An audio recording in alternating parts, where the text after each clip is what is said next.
நதிகளிலும் மலர்களிலும் நடந்து வரும் தென்றலிலும் உன்முகம் கண்டேனடா, உன்முகம் கண்டேனடா, எங்கும் ஷண்முகம் நின்றானடா.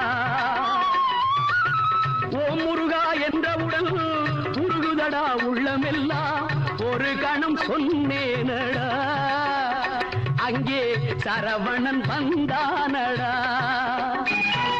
காவலுக்கு வேலுண்டு, ஆடலுக்கு மயில் உண்டு, கோவிலுக்கு பொருள் என்னடா, குமரா நீ இருக்கும் இடம் தானடா.